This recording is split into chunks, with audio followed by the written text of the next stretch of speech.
और अहमदाबाद से बड़ी खबर है, घुसपैठ पर एक्शन पर बैठक की जानकारी आ रही है। सीएम भूपेंद्र पटेल की अध्यक्षता में ये मीटिंग की खबर इस वक्त मिलती हुई। देखिए, अवैध निर्माण को ध्वस्त करने को लेकर ये चर्चा हुई है। कल एक बहुत बड़ी डिमोलिशन ड्राइव अहमदाबाद में चलाई गई थी और अवैध बांग्लादेशियों पर कार्रवाई पर मंथन किया जा रहा है। सीएम भूपेंद्र पटेल की अगुवाई में ये मंथन किया जा रहा है।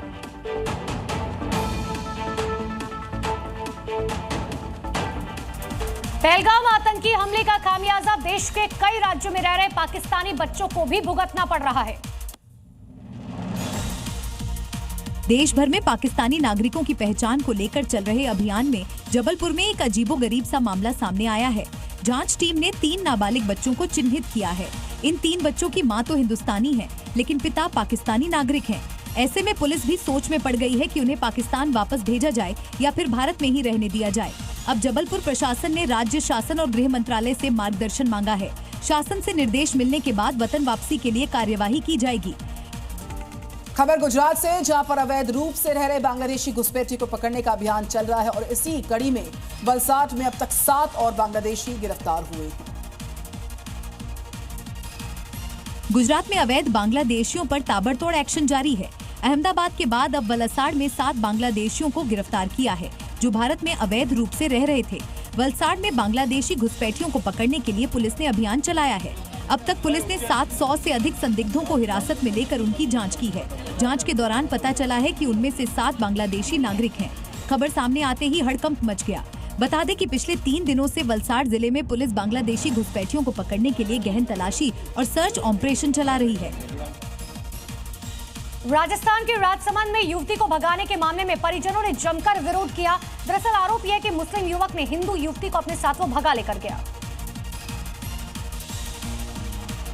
राजस्थान के राजसमंद में एक मुस्लिम युवक पर हिंदू लड़की को भगा ले जाने के मामले में जबरदस्त प्रदर्शन हुआ। मामले में युवती के परिजनों और स्थानीय लोगों ने टायर जलाकर विरोध जताया। हालांकि पुलिस ने लोगों को समझाया और जल्द ही युवक को पकड़ने का आश्वासन दिया। दरअसल युवती के परिजनों की शिकायत पर पुलिस ने पहले युवक को हिरासत में लिया था, लेकिन इसके कुछ दिन बाद ही युवक युवती को लेकर फरार हो गया। अब पुलिस युवक की तलाश में जुटी हुई है। वहीं पुलिस ने लड़की के परिजनों को जल्द न्याय दिलाने की बात कही है। मॉर्निंग जी में आगे आपको दिखाते हैं राजधानी दिल्ली से जुड़ी हुई 5 बड़ी खबरें। दिल्ली के किराएदार के वक्फ की संपत्ति को बेचने के खिलाफ दायर की गई याचिका पर दिल्ली हाईकोर्ट ने सुनवाई करते हुए दिल्ली पुलिस, वक्फ बोर्ड, एमसीडी से जवाब मांगा। हाईकोर्ट ने सभी को 2 सप्ताह के भीतर याचिका पर जवाब दाखिल करने का निर्देश दिया। किराएदार ने संपत्ति को लीज पर लिया था, उसे बेच दिया और अब इस मामले की अगली सुनवाई 14 मई को होनी है। सेंट्रल कंज्यूमर प्रोटेक्शन अथॉरिटी ने खुद से संज्ञान लेते हुए दिल्ली में ऐसे 2 रेस्टोरेंट्स पर कार्रवाई की है जो ग्राहकों से अनुचित तरीके से सेवा शुल्क वसूल रहे थे। इनमें कई नामी फूड चेन भी शामिल है जो दिल्ली में है। सीसीपीए ने सभी रेस्टोरेंट्स को तत्काल प्रभाव से सर्विस चार्ज वापस करने के निर्देश जारी किए। दिल्ली के शालीमार बाग में शीश महल पार्क के रेस्टोरेशन का काम तेजी के साथ हो रहा। इसका निरीक्षण करने खुद दिल्ली की सीएम रेखा गुप्ता एलजीवी की सक्सेना पहुंचे करने। एलजी ने बताया कि 2 महीने के भीतर पार्क के रेस्टोरेशन का काम पूरा होगा। 1 मई से गृह मंत्री अमित शाह बोडो नेता उपेंद्र नाथ ब्रह्मा को सम्मानित करते हुए उनकी प्रतिमा का उद्घाटन करेंगे।